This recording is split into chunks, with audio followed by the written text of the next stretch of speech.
안녕하세요. 고엘 성서학당에 오신 걸 환영합니다. 이번 시간에는 지난 시간에 이어 신약에 나타난 희년을 살펴보도록 하겠습니다.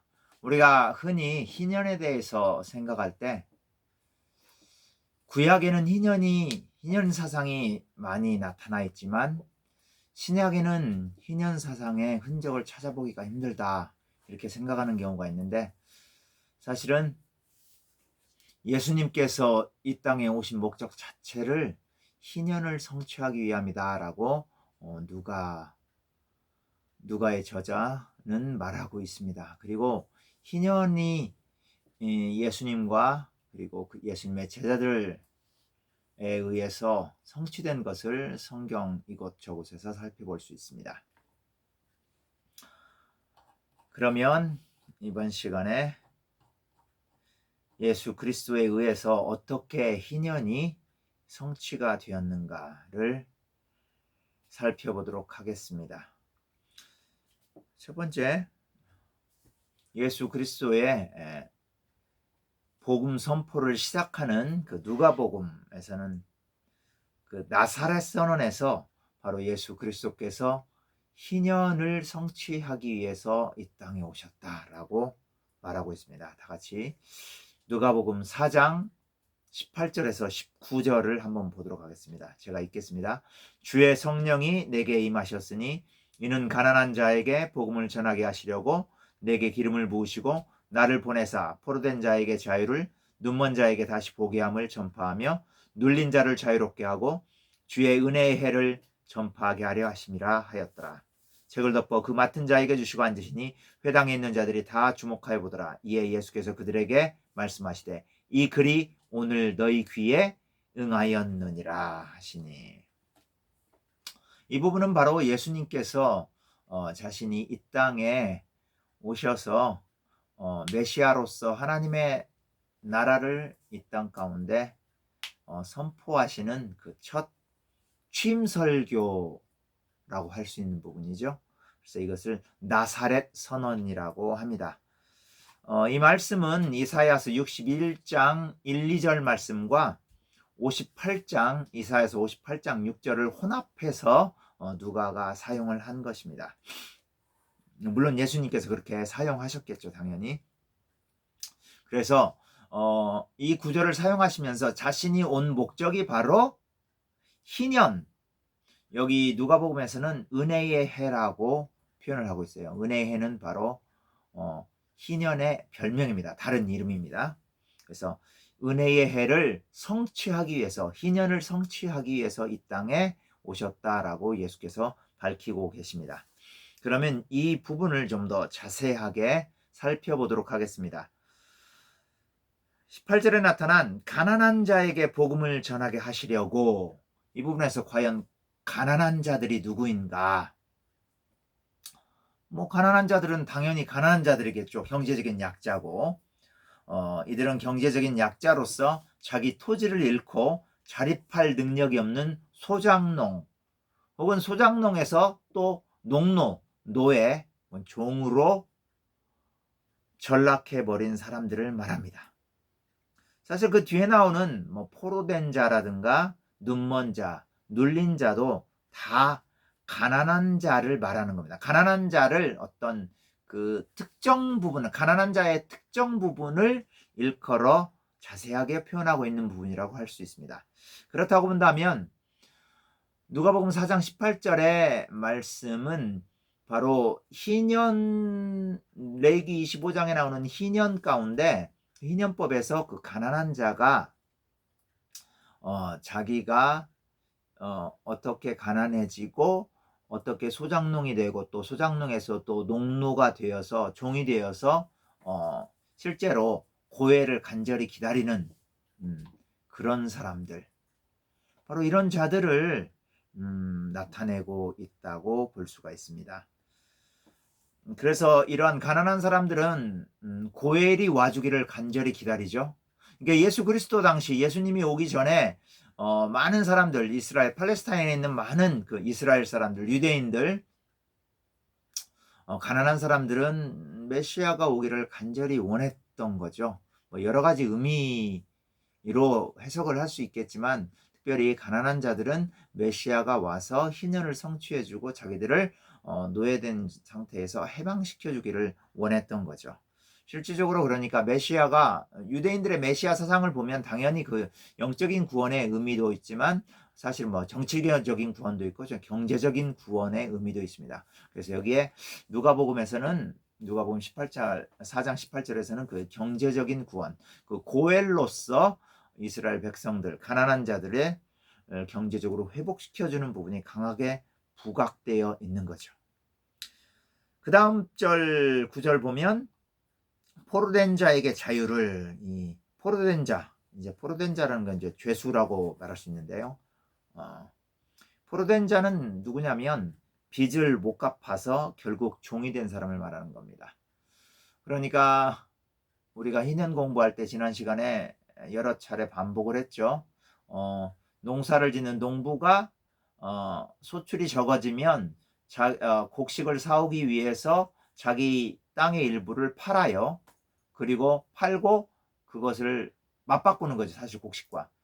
근데 점점 해마다 곡식 소출이 좋지 않으면 결국은 자기 땅을 다 팔아서라도 곡식을 지속해서 사 먹고 생존해야 되는 거죠. 그래서 소작농이 되게 되고요. 소작농이란 자기 땅이 없이 땅이 있는 사람들 밑에 들어가서 일꾼으로서 일하는 경우를 말한다 그랬죠. 그래서 소작농의 경우가 소작농으로 전락을 해서도 그때도 소출이 좋지 않으면 이제는 아예 종이 되어버린다 그랬죠.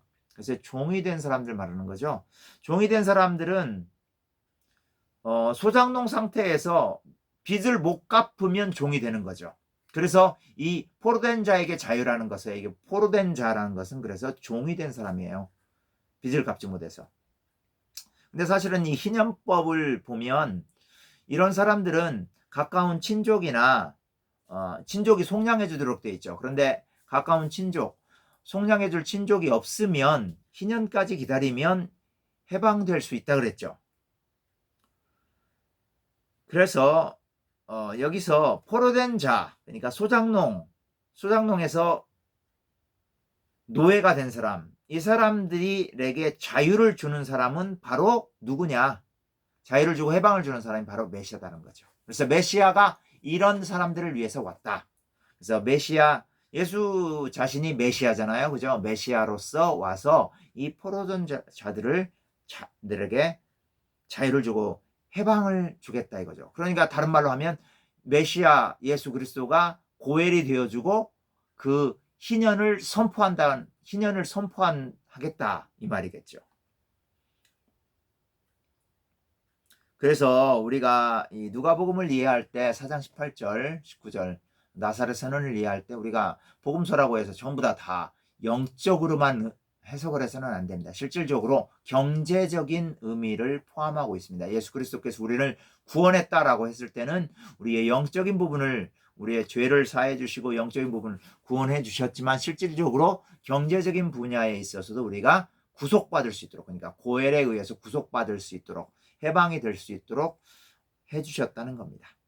그 다음 부분, 눈먼 자에게 다시 보게 함을 전파하며, 이 말은 무엇이냐면, 자 보세요. 눈먼 사람은 좋은 직장에 취직할 수 있겠어요? 없겠죠.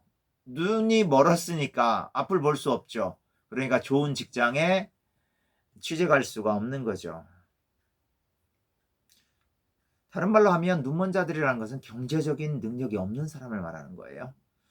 그래서 예수께서는 이들이 경제 생활에 정상적으로 복구될 수 있도록 이들의 시력을 회복시켜 준다는 거죠. 그래서 눈먼 자들에게는 시력을 회복시켜 주셔서 다시 정상적으로 일을 할 수 있도록 하는 거죠. 그래서 경제적인 어려움 가운데서 벗어날 수 있는 그러한 조건을 메시아 예수께서 만들어 주신다라는 말이죠. 그 다음에 눌린 자를 자유롭게 하고, 이 말은 무슨 말이냐면, 눌린 자들은 주로 이제 주인한테 학대를 당하죠, 종들이. 그래서 종들은 자기 주인한테 받는 학대가 너무나 중하면 도망을 가게 되죠. 우리 공부했죠. 예, 도망가게 되는 경우가 흔히 있었죠. 그래서 여기서 눌린 자들이라는 게 바로 주인한테 학대당해서 도망가는 사람들, 억압당하는, 뭐 도망 못 가더라도 그냥 계속적으로 주인에게 억압을 당하는 사람들을 바로 눌린 자들이라고 표현했습니다. 이들에게 자유롭게 한다. 어떻게 자유롭게 해줘요? 고엘이 돼줘야죠. 이들을 구속해줘야 되죠. 다시 되사주거나 아니면 이들에게 희년을 선포해줘야 되죠. 그래야 50년째는 종들이 다시 풀려나고 자유를 얻을 수 있기 때문이죠. 그 다음에 마지막 절 굉장히 중요한 구절인데요. 주의 은혜의 해를 전파하게 하며, 여기 보면 은혜의 해라는 건 the year of the Lord's favor 이렇게 되어 있습니다. 은혜의 해 이렇게 해석이 되어 있죠. 이것은 여러 번 말씀드렸습니다만 희년의 별명입니다. 희년의 다른 이름이에요. 은혜의 해. 그러니까 은혜를 받는 해다는 거죠. 그 50년째는 너무나 은혜로운 해예요. 왜냐? 노예 상태에서 해방이 됐기 때문에, 자유를 얻었기 때문에 자기 가족으로 돌아갈 수 있고요. 그리고 자기 원래 땅, 없어졌던 땅, 팔려버렸던 땅을 다시 찾을 수 있는 해이기 때문에 그렇습니다. 그리고 또 빚도 다 탕감을 받죠. 예. 그렇기 때문에 은혜의 해인 겁니다. 그래서 나사렛 선언에서 결국 메시아 예수께서는 구약 시대 때는 성취되지 못했던 희년을 성취하러 오셨다라고 본인이 증거하고 있는 겁니다. 그래서 말씀드렸듯이 이 희년을 성취한다는 것이 예수 그리스도께서 우리를 영적으로만 구원해 주신다는 것이 아니라 경제적으로도 실질적인 우리의 삶이 해방될 수 있도록, 경제적인 안전함을 가질 수 있도록 우리에게 구속자가 되어주신다라는 거죠. 그럴 수밖에 없죠. 왜냐하면 예수 그리스도께서는, 하나님께서는 우리를 천사로 만들어서 영적인 생활만 하도록 한 게 아니라 육체를 주셔서 물질적인 삶을 살아가도록 하셨어요. 그렇기 때문에 하나님께서 우리를 구원하신다는 것, 메시아가 우리를 구원하신다는 것은 바로 우리의 모든 분야를 다 구원한다는 거죠. 그래서 경제적인 분야에 있어서는 특별히 구속이라는 단어를 쓴다는 거죠. 예.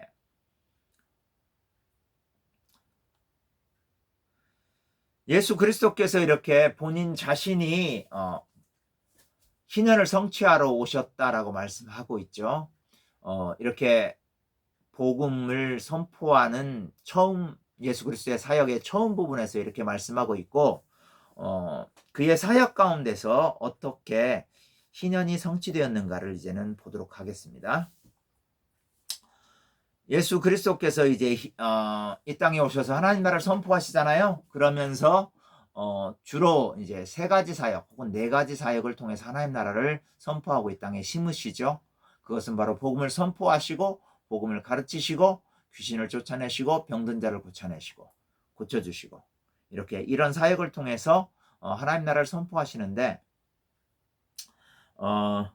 그 하나님 나라가 선포되고 성취되는 과정 가운데서 예수 그리스도를 통해서 희년이 성취되는 것이 굉장히 중요한 부분을 차지하고 있습니다.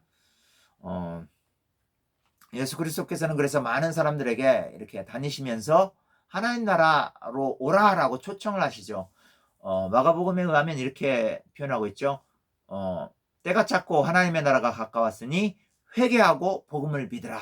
1장 15절에 이렇게 말씀하고 있죠. 그래서 많은 사람들을 초청합니다. 회개하고 복음을 믿으라. 그리고 예수 그리스도의 메시지를 이렇게 보면 회개하는 것, 그죠? 회개하는 것, 그냥 회개라는 것은 우리가 생각하기에는 그냥 뭐 기도 시간에 회개하는 걸로만 생각하는데, 그것뿐만 아니라 우리 행동이 고쳐져야 되고, 우리의 생각, 우리의 사고가 고쳐져야 된다는 겁니다. 그래서 희년을 지켜야 되는 거예요. 그동안은 희년을 무시하고 살았죠. 왜냐하면 희년을 지키면 자기가 경제적인 손해가 나기 때문에. 그런데 이제는 희년을 지켜야 되고, 그래서 돈을 섬기지 말고 예수님을 믿고 따르라 라고 이렇게 사람들에게 초청을 하셨죠. 그래서 예수님께서는 그분의 제자가 되려면 제자가 되려고 하는 사람들은 그동안 자신들이 희년을 지키지 않아서 축적했던 부를, 그죠? 이런 것들, 그리고 돈을 섬기는 삶을 다 회개해야 한다고 말씀하셨던 거예요. 그래서 예수님의 이런 요청을 들은 사람들은 자신들의 가지고 있는 토지나 재산을 팔아서 가난한 자들에게 나누어 주고 예수 그리스도의 제자가 된 거죠. 왜? 예수 그리스도께서 그렇게 요청하셨기 때문에. 진정한 예수 그리스도의 제자가 되려고 했던 사람들은 진짜로 자기들의 토지도 팔고 때로는 집도 팔아서 예수 그리스도를 따랐던 거죠. 즉 예수님이 복음 선포하는 가운데 굉장히 중요한 핵심적인 요소 하나가 바로 희년을 지키도록 요구했다는 거죠. 제자가 되려면 너희들, 나의 제자가 되려면 희년을 지켜야 된다. 희년을 지키는 방법은 무엇이냐? 당연히 그동안 축적했던, 희년 때 돌려주지 않았던 그 원래 자기 가문에 의해서, 자기 부모님에 의해서, 조상에 의해서 주어진 땅이 아닌 그 외에 축적했던 것들을 다시 다 돌려줘야 된다는 거죠. 예. 이렇게 하는 것이 바로 예수님을 따를 수 있는 방법입니다. 그래서 예수님의 사역 가운데 이렇게 희년에 대한 부분이 나오는 것, 이제 두 가지 케이스가 나옵니다. 특별히 이제 누가복음에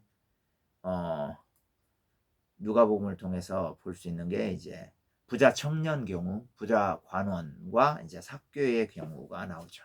삭개의 경우는 누가복음에만 나오고 부자 청년의 경우는 마태마가에도 다 나오게 되죠. 그래서 이 두 경우를 한번 살펴보도록 하겠습니다. 부자 청년 이야기는 여러분들이 잘 알고 있죠.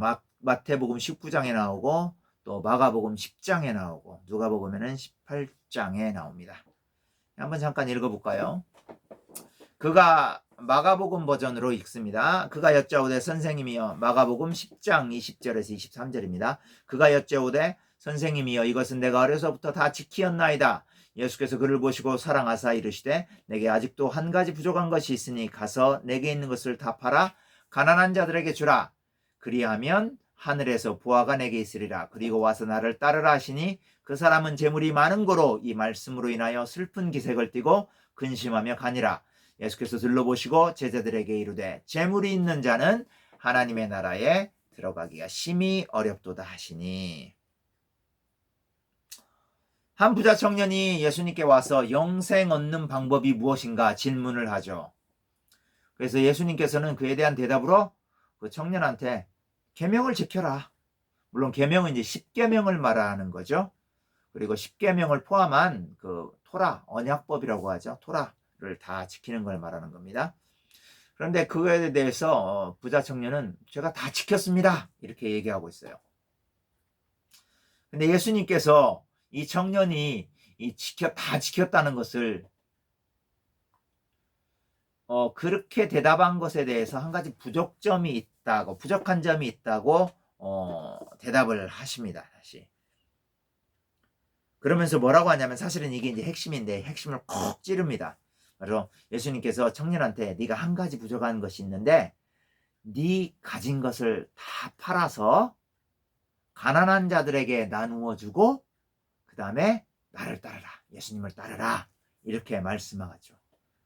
그러니까 보세요. 부자 청년은 예수님을 따르는 것보다는 자기 돈을, 자기 재산을 지키는 것이, 더 축적하는 것이 훨씬 좋아요. 그의 삶에서. 그렇기 때문에 그 자기 재산을 팔아서 가난한 자들에게 나눠줄 생각도 없고, 그리고 예수님을 따를 생각도 없다는 거죠. 그래서 예수님을 떠나가 버렸어요. 사실은 예수님의 제자가 될 수 있는 굉장히 좋은 기회였는데 그는 스스로 예수님의 초청을 거부한 거죠.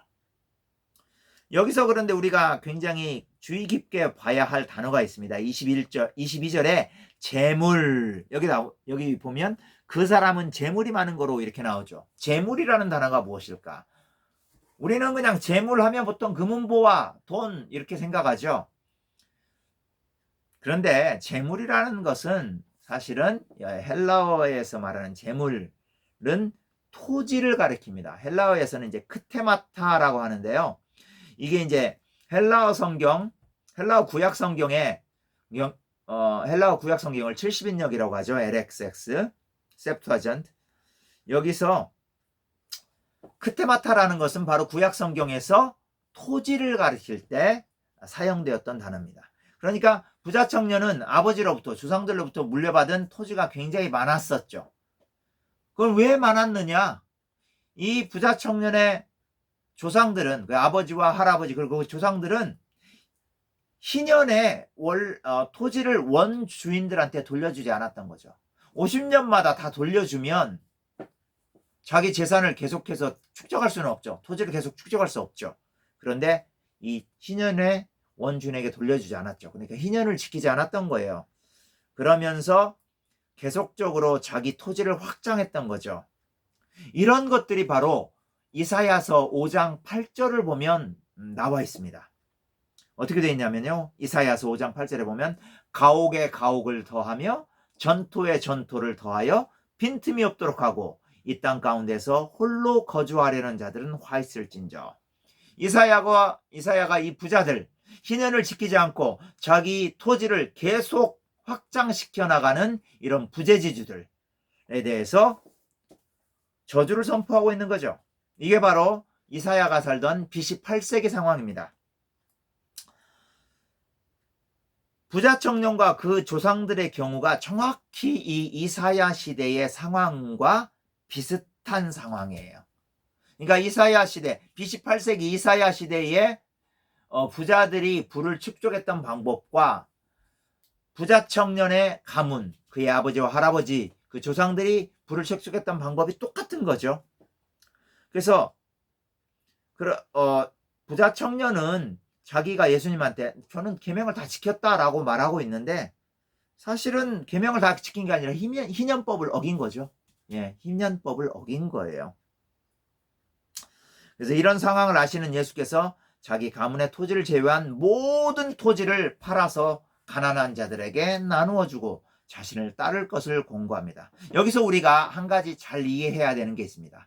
그러니까 자기 조상으로부터 물려받은 집이나 토지까지 다 팔라는 건 아니에요. 그거는 그대로 가지고 있으면서 지속적으로 그 땅에서 농사를 짓든 무슨 일을 해야 되는 거예요. 그러나 그 외에 희년에 돌려주지 않은 자기 조상들이 다른 사람의 가문으로부터 산 땅, 사들인 땅, 사들인 토지, 사들인 땅 이런 것들은 다 돌려줘라 라고 말하고 있는 거예요. 그래서 가난한 자들에게 나눠주라 라고 했죠. 가난한 자들이란 말을 우리가 이미 알아봤는데 먹을 것이 없어서 토지를 다 팔고 소작농이 되거나 소작농의 상태에서도 더 노예 상태로, 종의 상태로 전락한 자들을 말합니다. 그래서 부자 청년의 가문은 사실 이 가난한 자들을 착취해서 토지를 확장시키고 부를 쌓았기 때문에 반드시 희년법을 지켜서 그 토지를 그 가난한 사람, 원래 주인들에게 돌려줘야 했던 거죠. 예. 그러니까 원래 주인들은 희년법에 자기 땅, 팔린 땅을 돌려받지 못하니까 가난해지는 거죠. 그래서 이렇게 예수 그리스도께서 이 청년에게 이 희년법을 지켜라. 이 토지를 다시 원래 돌려줘라. 원래 원주인에게. 그리고 나를 따르라. 라고 말씀하고 있는 겁니다. 그런데 그 말을 듣지 않고 예수님의 요구를 듣지 않고 부자 청년은 근심하며 떠나가 버렸죠.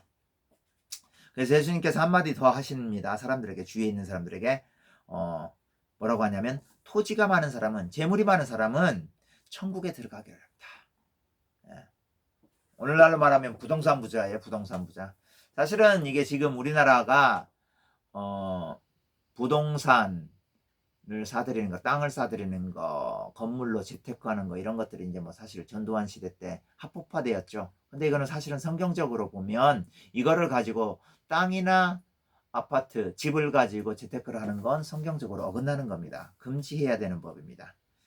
네, 토지가 워낙 많은 사람들, 집으로 재테크를 잘하는 사람들, 집이 또 워낙 많은 사람들, 아파트가 엄청 많은 사람들, 재테크용. 이런 사람들은 그런 거 아무리 성경의 말씀, 교회를 다닌다고 해도 이런 말씀 실천하기가 쉽지 않겠죠. 그래서 예수님을 따르기 힘들다고 하는 겁니다. 그래서 토지가 많은 사람은, 집이 많은 사람들은, 토지가 많은 사람들은 교회를 다닌다 하더라도 예수님의 말씀을 따르는 것보다는 그냥 자기 재산을 유지하는 것이 더 좋은 거예요. 그렇기 때문에 천국에 들어가기 힘들다는 거죠. 굉장히 사실은 무서운 말씀인 거예요. 그래서 달리 말하면 희년법을 지키지 않는 자, 원주인에게 땅을 돌려주지 않는 자, 집을 돌려주지 않는 자는 천국에 들어가기 어렵다라고 말씀하고 있는 거죠. 그래서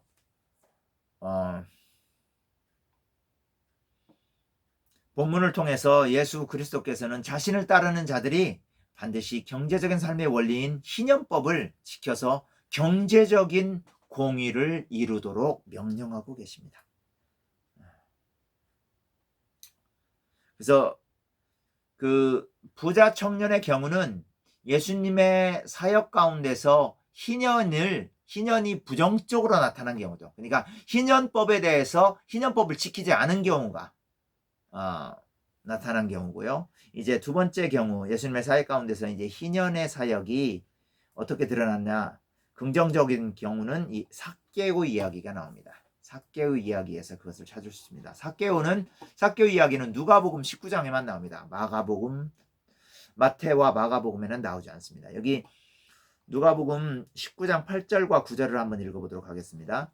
누가복음 19장 8절 9절. 삭개오가 서서 주께 여짜오되 주여 보시옵소서, 내 소유의 절반을 가난한 자들에게 주겠사오며 만일 누구의 것을 속여 빼앗은 일이 있으면 내 갑절이나 갚겠나이다. 예수께서 이르시되 오늘 구원이 이 집에 이르렀으니 이 사람도 아브라함의 자손이미로다. 삭개오 이야기는 예수님께서 어떻게 그의 사역 가운데서 희년을 성취하시는지를 아주 잘 보여주고 있는 경우입니다. 예수께서는 그를 따르는 제자들에게 삭개오 이야기는 그 희년의 내용이라든가 토지가 직접 언급되어 있지는 않습니다. 그러나 희년의 정신은 그 안에 언급이 되어 있습니다. 삭개오는 부자 청년과 마찬가지로 대단히 큰 부를 이뤘던 사람이죠. 물론 부를 이뤘던 방법은 다르죠. 부자 청년은 그의 부모님의 재산을 물려받은 거고요. 삭개오는 세리장, 텍스 컬렉터, 그 중에서도 헤드 텍스 컬렉터였죠. 그러니까 세리들 중에서도 우뜸 가는 장이었어요. 장급 세리였어요. 그래서 이제 로마 시대에 이제 로마 제국을 위해서 세금을 걷는 과정 가운데서 착취를 통해서 부를 굉장히 많이 쌓았던 거죠. 사실은 이제 이런 부분이 구약의 느헤미야 시대에도 볼 수 있습니다. 그때 보면 세금 징수액이 너무 높아서 가난한 백성들이 돈을 꾸어서 낼 수밖에 없는, 그리고 또 돈을 꾸는데 그런 과정 가운데서 사실은 이스라엘 백성들은 이자를 받지 마라 그랬잖아요. 이스라엘 백성들에게 이자를 줄 때는, 돈을 꿀 때는 이자를 받지 마라 그랬는데, 근데 또 이자도 굉장히 높게 받았어요. 이 느헤미야 시대 때. 그래서 고리 대금을 통해서 부를 축적했던 사람들도 많이 있죠. 그래서 삭개오의 경우가 이렇게 굉장히 그 느헤미야 시대 때를 반영할 수 있는 그런 경우죠. 삭개오는 예수님을 만나서 복음을 들었죠. 예. 근데 즉시 회개를 하는데 어떻게 삭개오가 예수님의 말씀에 대해서 반응을 하냐면 그러니까 예수님의 말씀을 들으면서 자기 자신이 그동안 세금을 거두면서 몇 배 많이 받은 그것 자체가, 그러니까 착취한 것이 심각한 죄라는 걸 깨닫게 된 거죠. 그래서 가난한 자들에게 자신의 소유 절반을 돌려준다고 그랬어요. 그렇죠? 이게 이제 희년의 정신인 겁니다. 예. 그리고 만약에 속여 빼앗은 것이 있으면 4배를 갚는다고 했는데, 자, 속여 빼앗은 것이 있을까요, 없을까요? 많겠죠. 삭개오가 사람들을 속여서 빼앗은 것이 많이 있을 겁니다.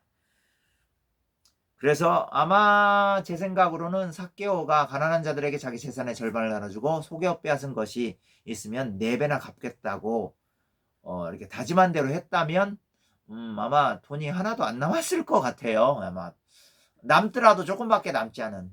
그럼에도 불구하고 삭개오는 그 재산을 포기하고 예수님 따르는 것을 선택했던 거죠. 그러니까 다른 말로 하면 삭개오는 재산을 포기하고 희년법을 따르는 걸, 그죠? 희년법을 따르는 것을 통해서 예수님의 제자가 되는 길을 선택했던 겁니다.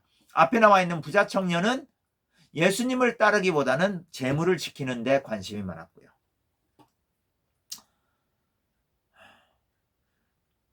여기 조금 더 구체적으로 보면 삭개오가 가난한 자들에게 자신의 소유를 절반을 돌려준다고 그랬는데, 가난한 자들이라는 것은 바로 로마 시대 때, 신약 시대 배경이 로마 시대 아닙니까? 그렇죠?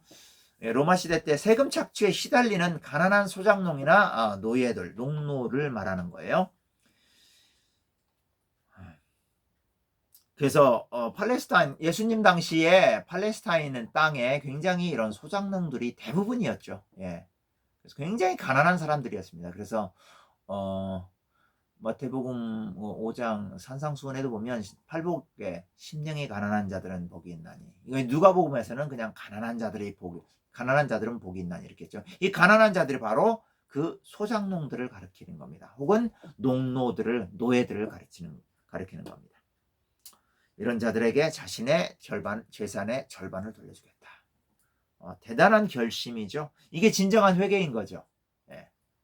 그래서 예수님의 복음 선포가, 그 복음이 들어가니까 한 사람이 변화가 되는 거죠. 생각이 변화가 되고 자기 자신이 잘못했다는 것을 알게 되면서 이제 그것을 완전히 회개하고 돌려주기로, 자기의 모든 재산을 다 청산해서 희년법을 성취하고 예수님을 따르겠다라고 결단했던 겁니다.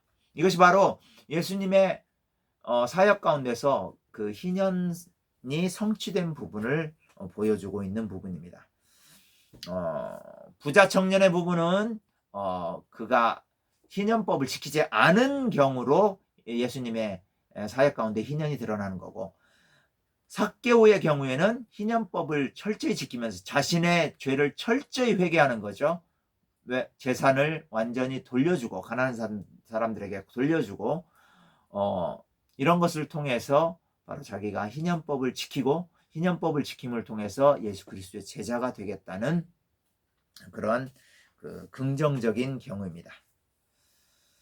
자, 오늘은 예수 그리스도의 사역 가운데 희년이 어떻게 이루어졌는가, 성취되었는가를 보았는데, 이제 다음 세션에서는 바로 예수님의 제자들의 사역에서 어떻게 희년이 성취되었는가를 살펴보도록 하겠습니다. 감사합니다.